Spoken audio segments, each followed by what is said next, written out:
Alright, Shalom Akim, Shalom. Commençons comme toujours en donnant tout honneur et toute gloire à notre pouvoir. Yahweh, Bahasham, Yahweh Shai, Bahasham Rucha Kodash. Double honneur et respect aux apôtres de Great Millstone, ce que Yahweh Bahasham Yahushua a établi pour guider les élus de la nation d'Israël et bien sûr Shalom aux élus. C'est le frère Zekar du camp de Great Millstone Montréal revenant avec une leçon. Commençons dans le livre d'Apocalypse, chapitre 4, verset 10. Ça dit ici: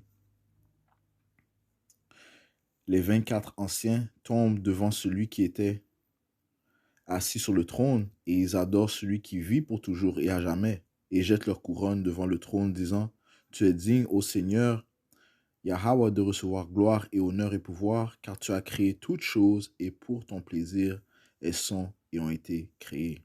Okay? So, toute chose a été créée pour le plaisir de notre pouvoir, Yahweh, au nom de son fils Yahweh Shai. Okay?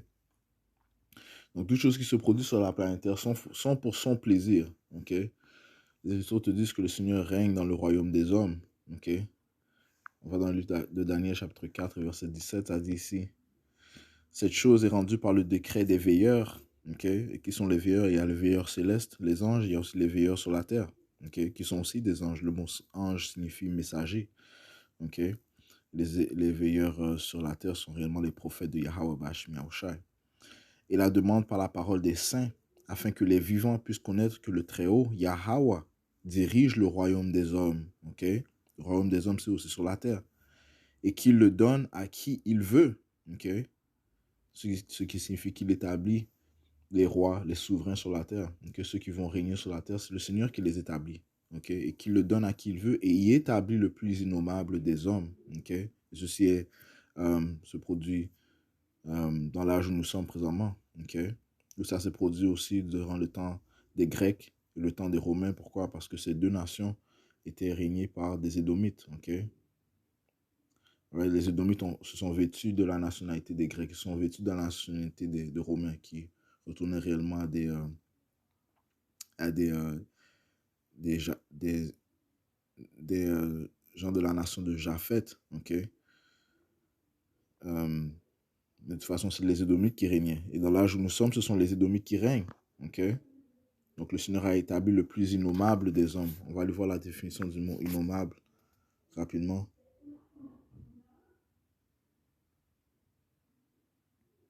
Ok. On va utiliser le dictionnaire de la langue française, comme d'habitude, sur le mot innommable.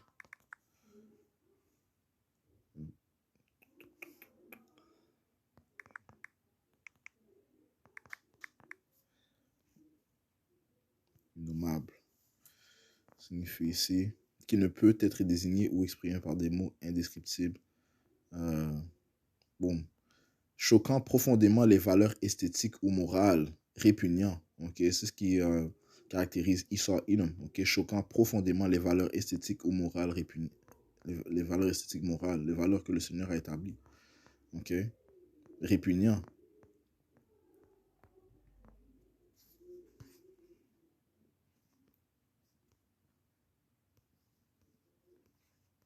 Okay. Du latin innominabilis, formé de in et nommé. Ok. Et Issa est un individu innommable. Ok.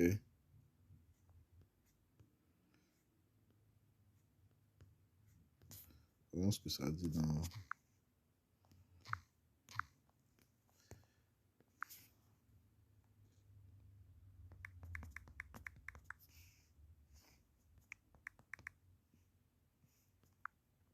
Google, ça dit qu'il ne peut être nommé. Méprisable, ignoble. Ok. Méprisable, ignoble. Ok. Et ça fait référence à Issa Ilum. Ok. Parce que Issa Ilum est vraiment une bête. Ok. Et ça te dit qu'il est un individu hors du sanctuaire, okay? Hors du temple, donc rejeté. Okay? On va dans le livre d'Hébreux, chapitre 12 et verset 16, ça dit ici: de peur qu'il n'y ait quelques fornicateurs ou une personne profane, ouais, c'est le mot que je cherchais, profane, comme Issa, ok, une personne profane comme Esau, et Esau est l'ancêtre des Édomites, qui est la vraie nationalité de ceux qui s'autoproclament en blanc. La majorité sont des Édomites, ok, qui pour un peu de nourriture vendit son droit d'aînesse. Car vous savez comment après, lorsqu'il a voulu hériter de la bénédiction, il fut rejeté. Ok, il fut rejeté, car il ne trouva pas lieu de repentance, quoiqu'il l'ait recherché soigneusement avec larmes. Ok, donc il n'a pas trouvé de lieu de repentance. Ok, le Seigneur a dit qu'il y aura jugement sans miséricorde à ceux qui ont démontré aucune miséricorde, ok, aucune pitié. Ok, là je vais aller voir la définition du mot profane. Ok, voir ce que cela dit par curiosité. Ok, parce que c'est un autre terme qui désigne Esau Edom, ok, innommable, profane, ok, profane, qui est dépourvu de caractère religieux, sacré, right, qui est dépourvu de caractère religieux, ok, qui être religieux, c'est de servir Yahweh Hashemi Shai. Donc, Esau Edom ne sert pas Yahweh Hashemi Shai, ok, mais plutôt Satan, ok, il se sert lui-même, ok, qui a trait au domaine humain, temporel, terrestre. Les choses profanes, ce qui est dépourvu du caractère religieux sacré. Dans les œuvres traitent de sujets non religieux, ok? Non dans le service du Tout-Puissant Yahweh Bashim Yahushua, ok?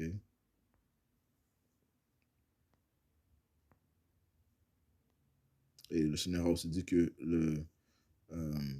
l'offrande de l'impie est une abomination, ok? Et Caïn a démontré ça, ok? Caïn qui avait le même esprit que Esau, ok? Il a offert des sacrifices inacceptables envers Yahweh Bashim Yahushua. Personne qui n'est pas initiée au mystère n'est pas admise à leur célébration. Quelqu'un qui est rejeté. Ok? Personne qui n'a pas de religion ou est étrangère à la religion considérée. Ok? Vu que j'ai mentionné Caïn, on va voir ce que Caïn a fait. Ok? Caïn qui a encore une fois le même esprit que Esau Edom. Ok? Esau et Caïn qui reviennent dans la réincarnation. Ok? Genèse chapitre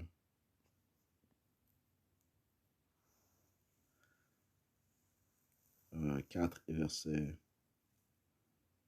3. Et avec le temps, on commence à verset 1. Et Adam connut Ève, sa femme, et elle conçut et enfanta Caïn. Et dit, j'ai acquis un homme par le Seigneur, Yahweh. Et elle enfanta encore son frère Abel, et Abel était gardien de moutons. Mais Caïn labourait la terre. Et avec le temps, il arriva que Caïn apporta du fruit du sol en offrande au Seigneur. Et Abel, lui, aussi amena des premiers-nés de son troupeau et de leur graisse. Et Yahweh eut égard à Abel et à son offrande, mais à Caïn et à son offrande, il n'eut pas d'égard. Okay? Donc, il a été rejeté parce que son offrande n'était pas acceptable. Okay? C'était vraiment abominable. Et Caïn fut irrité et sa contenance fut abattue. Okay?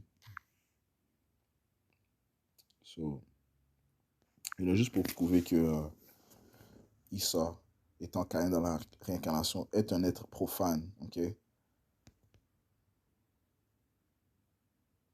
C'est-à-dire, c'est une personne qui ne fait pas partie d'un groupe. Okay? Il n'est pas choisi. Okay? Celui qui n'est pas initié à quelque chose. Okay? Alright, so, le point est fait. Okay? Qui n'est pas sacré. Ou qui se comporte en impie. Okay? Esau est l'impie, man. Okay? Et, et ceci est la volonté de Yahweh Hashemi Yahushai. Okay? C'est comme ça qu'il a fait sa création. Okay?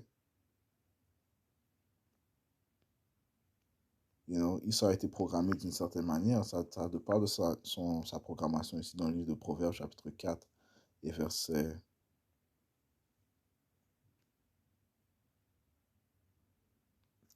4. N'entre pas dans le sentier des immoraux et ne prend pas le chemin des hommes malveillants, okay? Notamment ces Édomites, ces hommes innommables, ceux que le Seigneur a établis présentement pour régner sur la planète Terre. Okay? Verset 15. Évite-le, n'y passe pas dès ton temps et passe outre, car ils ne dorment pas, sauf s'ils ont agi avec malveillance. Et leur sommeil est ôté, à moins qu'ils ne fassent tomber quelques-uns. Okay? Ça, c'est la programmation de Esau Edom. ces Édomites. Ils ne dorment pas sauf s'ils ont agi avec malveillance et leur sommeil est ôté, à moins qu'ils ne fassent tomber quelques-uns. Car ils mangent le pain de l'immoralité et boivent le vin de la violence. Okay? Ils mangent le pain de l'immoralité et boivent le vin de la violence. Okay? On peut parler des différentes doctrines qu'ils consomment. Okay? You know? You know? Des doctrines d'immoralité. Okay? Toutes sortes de choses perverses, abominables, iniques, impies. Okay? Et boivent le vin de la violence. Okay? Right. Verset 18, mais le sentier des justes est comme la lumière brillante qui brille de plus en plus jusqu'au jour parfait. Donc, en ce qui concerne les justes, Yahweh Hashemi Shai les guide de son côté, du côté droit. Okay? Les justes sont en fait guidés par Yahweh Shai. Okay? Et les immoraux sont guidés par Satan. Okay? Mais des deux côtés, c'est Yahweh Hashemi Shai qui les contrôle. Encore une fois, toute chose a été créée pour son plaisir. Okay? Allons dans le livre de Romains, chapitre 9 et verset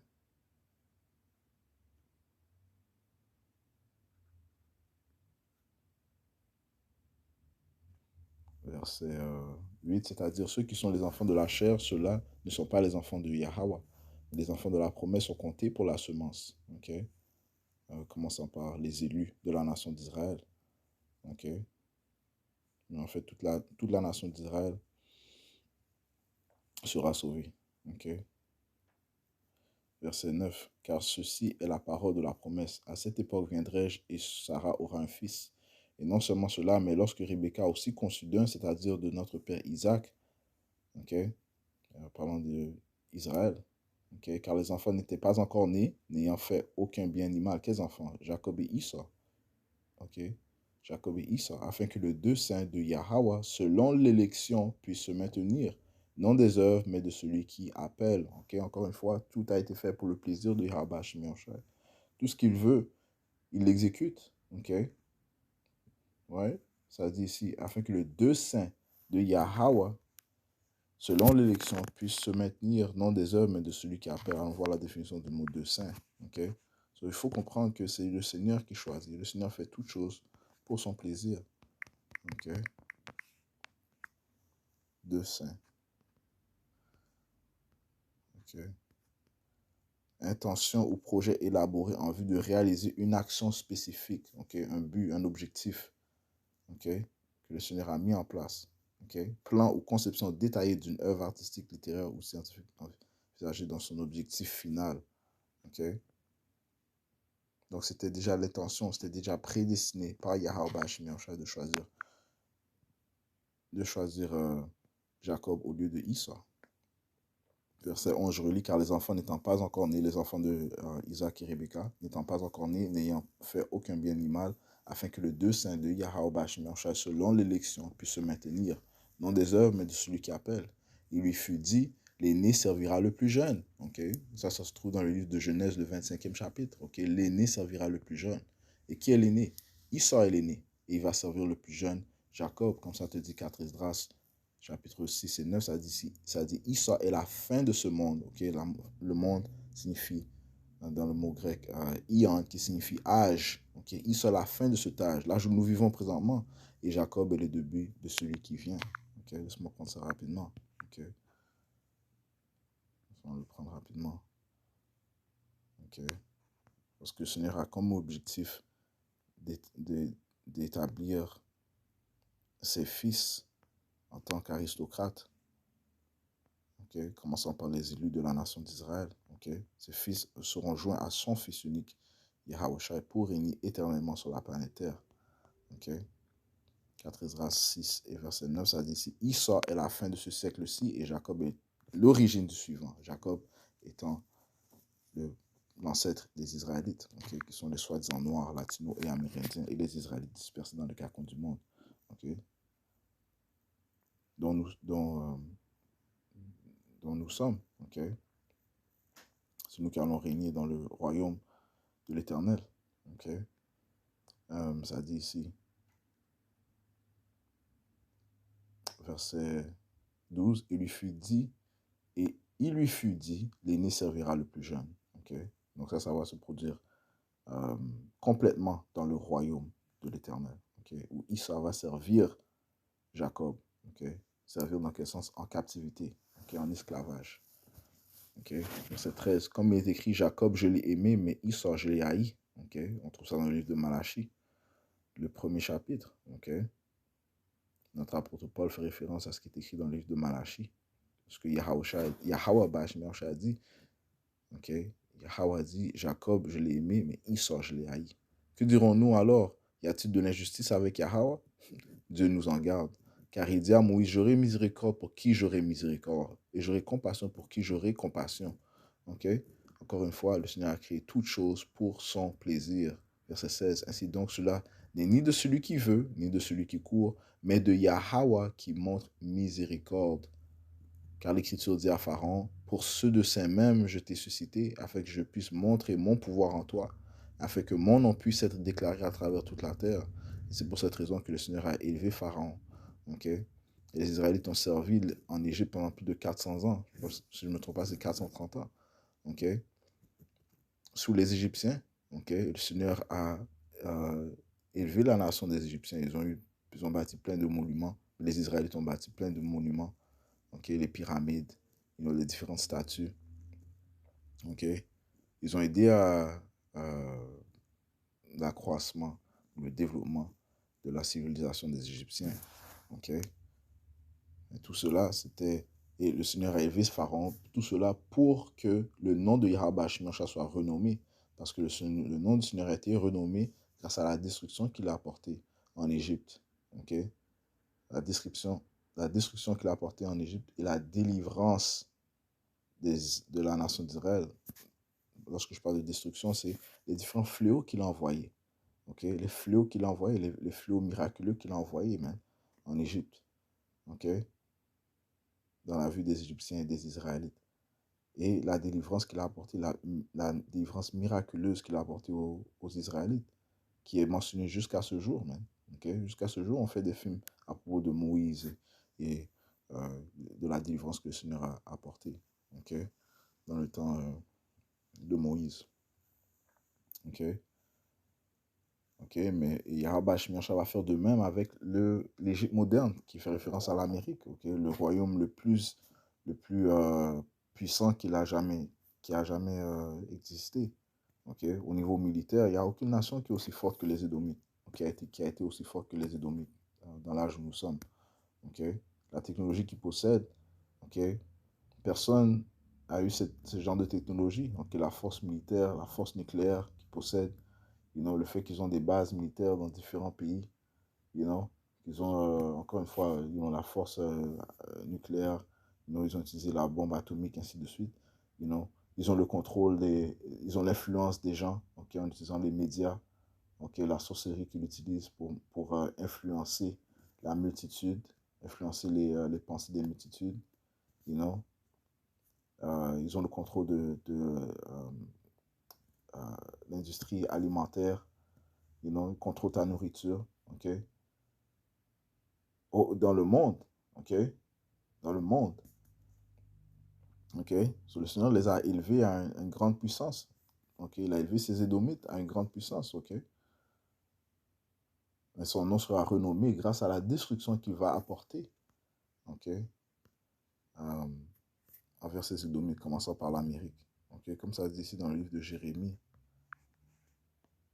16 et verset 14, ça dit ici, c'est pourquoi voici les jours viennent, dit Yahweh Bashmiach, où on ne dira plus Yahweh vit, celui qui a fait monter les enfants d'Israël du pays d'Égypte, mais on dira Yahweh vit, lui qui a fait monter les enfants d'Israël du pays du Nord. Le pays du Nord, c'est l'Amérique, même.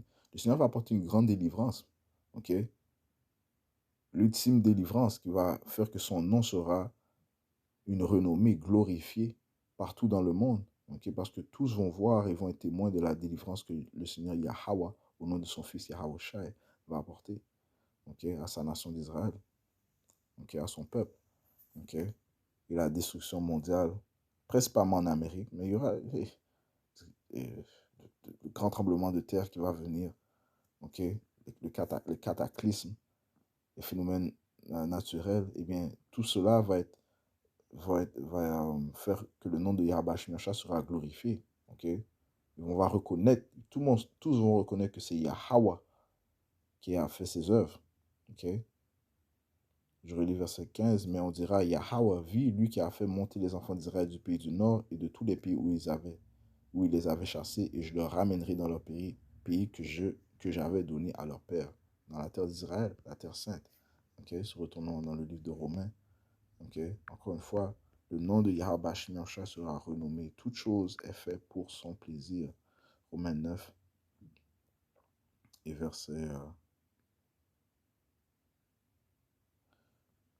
18. Par conséquent, fait-il miséricorde pour celui qui il veut faire miséricorde, et pour celui pour lequel il veut, il endurcit. Ok, c'est ce qu'il avait fait avec Pharaon. Il a endurci leur cœur, tout comme il a endurci le cœur des Édomites présentement. Ok, les Écritures te disent que comment ils refusent de relâcher les enfants d'Israël. Ok, en Amérique. Ok,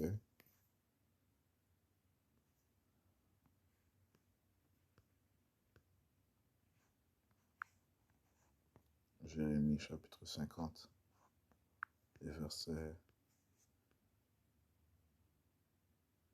Désolé. Jérémie 51 et verset.